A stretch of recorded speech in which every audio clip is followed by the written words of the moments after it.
नमस्कार। आज मंत्रिपरिषद में 41 मामलों में निर्णय हुआ। 41 पहला एजेंडा था जो राज्य सरकार ने बिहार राज्य सफाई कर्मचारी आयोग गठन का निर्णय लिया है। आपको जानकारी होगा कि हमारे जो सफाई कर्मी हैं उनकी विकास और उनकी हितों की रक्षा करने के लिए एक सफाई कर्मचारी आयोग का गठन किया गया है। इसके अंतर्गत एक अध्यक्ष होंगे, उपाध्यक्ष होंगे, जिसमें 5 सदस्य होंगे, जिसमें एक महिला या ट्रांसजेंडर और 4 पदेन सदस्य होंगे। तो ये सब बिहार राज्य सफाई कर्मचारी आयोग का गठन राज्य सरकार ने करने का निर्णय लिया है। दूसरा सूचना एवं जनसंपर्क विभाग का प्रस्ताव था, जिसके अंतर्गत बिहार पत्रकार सम्मान पेंशन नियमावली 2019 की 2 कंडिकाओं में संशोधन किया गया है। कंडिका 4.1 एवं कंडिका 5 में 4.1 में और 5 में ये जो दर है, जो पेंशन के दरें हैं, उसमें संशोधन किया है। इसमें जो पेंशन की राशि है उसको अब 6,000 से बढ़ा के 15,000 कर दिया गया है।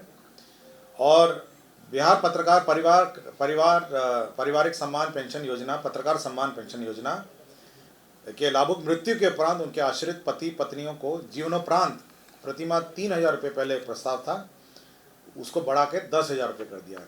तो जो 6,000 है उसको 15,000 कर दिया है और जो 3,000 है उसको बढ़ा के 10,000 कर दिया गया है। अन्य जो 2019 की जो शर्तें हैं और नियमावली जो कंडिका हैं वो यथावत है। पशु एवं मत्स्य संसाधन विभाग के द्वारा ये सेवा शर्त एवं नियुक्ति एवं सेवा शर्त संशोधन नियमावली 2025 स्वीकृत किया गया। बिहार राज्य के निर्वाचन आयुक्त हैं, उसके नियम 5 में संशोधन करते हुए अब ये रीअपॉइंटमेंट हो सकेगा 65 साल के बाद भी 3 वर्षों के लिए, यह प्रावधान किया गया है। पशु एवं मत्स्य संसाधन विभाग के द्वारा विभिन्न डेयरी से संबंधित परियोजना की स्वीकृति प्राप्त की गई है। इसके अंतर्गत राज्य योजना के अंतर्गत सिडबी क्लस्टर विकास निधि के अंतर्गत दरभंगा में 2 लाख क्लस्टर का 2 लाख लीटर प्रतिदिन क्षमता के डेयरी संयंत्र की स्थापना का निर्णय लिया गया। इसके अंतर्गत 71 करोड़ 32 लाख रुपए व्यय होंगे। पशु एवं मत्स्य संसाधन विभाग के अंतर्गत राज्य योजना के तहत यह भी सिडबी का था, डेयरी ऑन सोन रोहतास में 30 मीट्रिक टन प्रतिदिन क्षमता का दुग्ध चूर्ण मिल्क पाउडर निर्माण का निर्णय लिया गया। इसमें 69 करोड़ 66 लाख रुपए व्यय होंगे। राज्य योजना के अंतर्गत सिडबी के अंतर्गत थी वजीरगंज गया में 2 लाख लीटर प्रतिदिन क्षमता का डेयरी संयंत्र स्थापना का निर्णय लिया गया। इसके अंतर्गत 50 करोड़ 27 लाख रुपए व्यय होंगे। राज्य योजना के अंतर्गत ही सिडबी क्लस्टर विकास निधि के अंतर्गत सीतामढ़ी में 30 मीट्रिक टन प्रतिदिन क्षमता का दुग्ध चूर्ण संयंत्र मिल्क पाउडर निर्माण का निर्णय लिया गया। इसके अंतर्गत 70 करोड़ 33 लाख रुपए व्यय होंगे। और पशु एवं मत्स्य संसाधन विभाग का ही प्रस्ताव था, जिसके अंतर्गत सिडबी क्लस्टर के अंतर्गत गोपालगंज में 1 लाख लीटर प्रतिदिन क्षमता का डेयरी संयंत्र लगाया जाएगा। इसमें 54 करोड़ 73 लाख रुपए व्यय होंगे।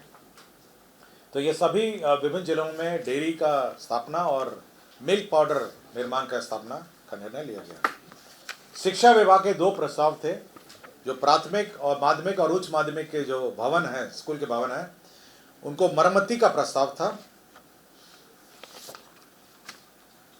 प्राथमिक शिक्षा निदेशालय द्वारा जो प्राथमिक विद्यालय हैं उसमें 270 करोड़ रुपए मरम्मती में व्यय होंगे और माध्यमिक में 276 करोड़ 33 लाख रुपए जो बिल्डिंग है उनकी मरम्मती होगी। विभिन्न प्रकार की मरम्मती दोनों प्रकार के भवनों में होगा।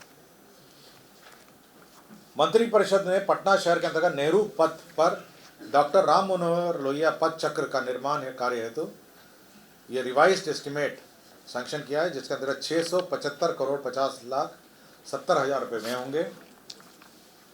केंद्र सड़क निधि के अंतर्गत सारण जिला अंतर्गत छपरा शहर के गांधी चौक से नगरपालिका चौक के लिए फ्लाईओवर का निर्माण जो किया जा रहा है, उसका भी पुनरीक्षित प्रशासनिक स्वीकृति राज्य सरकार ने दी है। अब ये 696 करोड़ 26,71,000 रुपये होगा।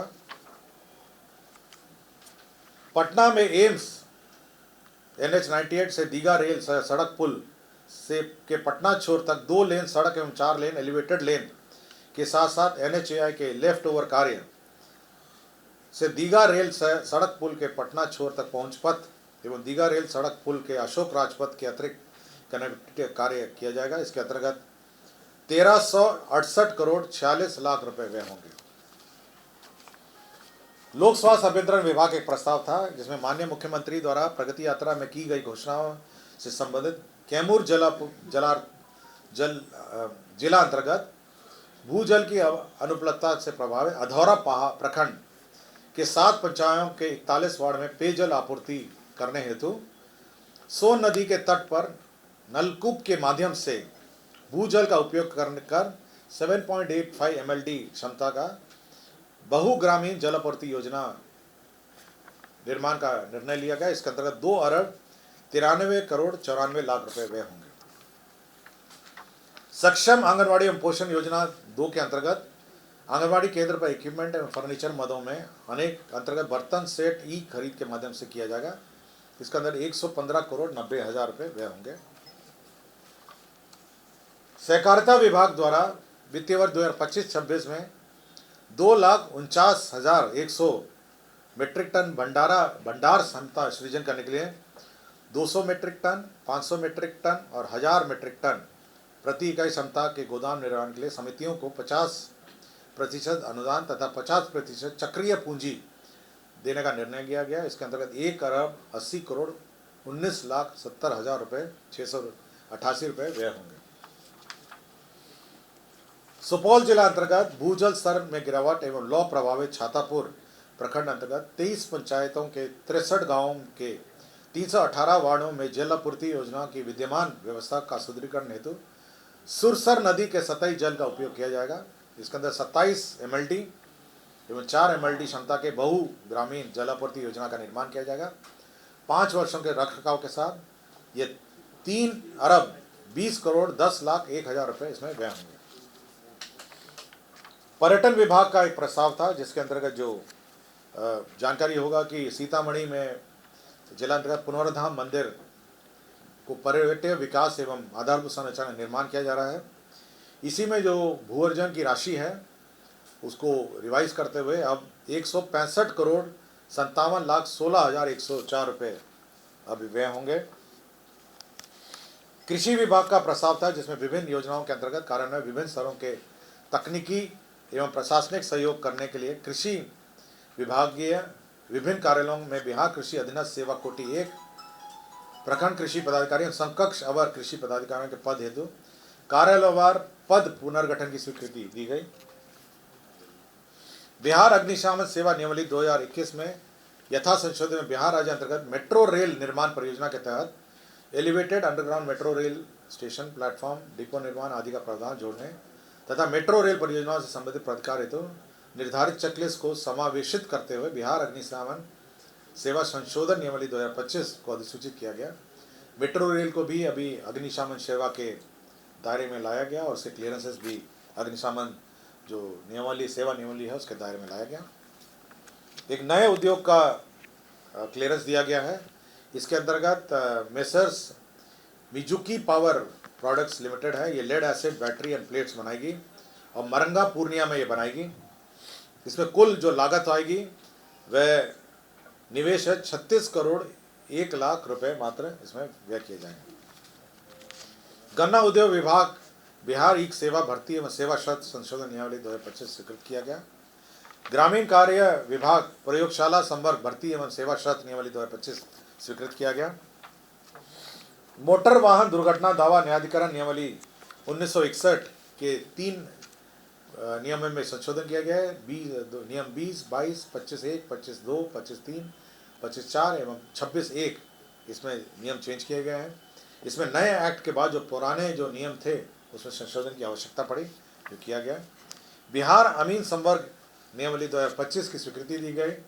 इसमें अमीन की भर्ती कैसे होगी, अमीन के किस किस पद पर प्रमोशन होंगे, यह सब इसमें स्वीकृत किया गया। मद्य निषेध उत्पाद एवं निबंधन विभाग के अंतर्गत रानीगंज प्रखंड अररिया में स्थायी रूप से नया अवर निबंधन कार्यालय खोले जाने का निर्णय लिया गया और इसमें पद भी सृजित किए गए। बिहार विधानमंडल के मान्य सदस्यों, न्यायिक सेवा के पदाधिकारी, राज्य के सरकारी पदाधिकारी, कर्मियों और आश्रितों को जो आयुष मेडिसिन के अंतर्गत पद्धति में जो चिकित्सा व्यय होगा उसकी प्रतिपूर्ति की प्रक्रिया निर्धारित की गई। गोपालगंज जिला अंतर्गत अंचल मांझा में केंद्र विद्यालय को 1 रुपये टोकन मनी में केंद्र विद्यालय निर्माण के लिए जमीन दिया गया। दरभंगा जिला अंतर्गत अंचल हनुमान नगर में 1 रुपये टोकन पर केंद्र विद्यालय निर्माण के लिए जमीन दिया गया। मुंगेर जिला अंतर्गत ऐतिहासिक और पौराणिक सीता कुंड मेला को बिहार राज्य मेला प्राधिकार के प्रबंधन के अंतर्गत सम्मिलित किया गया। अब यह सरकारी मेला होगा। डॉक्टर भीमराव अंबेडकर 10+2 अनुसूचित जाति एवं अनुसूचित जनजाति आवासीय विद्यालय में जो पूर्व में विहित वेतन निर्माण में पद स्वीकृत थे उन सभी को उनके जो भी पद खाली होते रहेंगे। तो जो नए नियमावली उन्होंने स्वीकृत किया है अम्बेडकर आवासीय विद्यालय अध्यापक नियमावली 2023 के तहत उनके पदों को संपरिवर्तित करने का निर्णय लिया गया। राज्य में आपको याद होगा कि बिहार युवा आयोग का गठन पिछली बार के मंत्रिपरिषद में किया गया था। अब उसके 6 पद स्वीकृत किए गए हैं, जिसमें सचिव होंगे, प्रशाखा पदाधिकारी, सहायक प्रशाखा पदाधिकारी और आशुलिपिक। राज्य खेल अकादमी अंतर्राष्ट्रीय क्रिकेट स्टेडियम राजगीर नालंदा अंतर्गत असैनिक एवं विद्युतीकरण कार्य किया जाएगा। इसके अंतर्गत 1121 करोड़ 41,20,500 रुपये का पुनरीक्षित प्राक्कलन स्वीकृत किया गया। मैं अब जो डॉक्टर्स लंबी अवधि के बाद उपस्थित नहीं थे उनको बर्खास्त किया गया। मैं सभी का एक साथ पढ़ता हूँ। डॉक्टर रवीश कुमार चिकित्सा पदाधिकारी अतिरिक्त प्राथमिक स्वास्थ्य केंद्र रूपसा बांका, डॉक्टर दीपिका चिकित्सा पदाधिकारी सदर अस्पताल कटिहार, डॉक्टर उत्कर्ष भारद्वाज विशेष चिकित्सा पदाधिकारी अनुमंडलीय अस्पताल बखरी बेगूसराय, डॉक्टर कुंदन कुमार सामान्य चिकित्सा पदाधिकारी अतिरिक्त प्राथमिक स्वास्थ्य केंद्र सैदपुर मांझी खगड़िया, डॉक्टर कुमारी शिव चिकित्सा पदाधिकारी स्त्री रोग सदर अस्पताल शेखपुरा और डॉक्टर मोनिका विशेषज्ञ चिकित्सा पदाधिकारी शिशु रोग सदर अस्पताल खगड़िया। तो आज कुल 41 मामलों में मंत्रिपरिषद ने निर्णय लिया। धन्यवाद।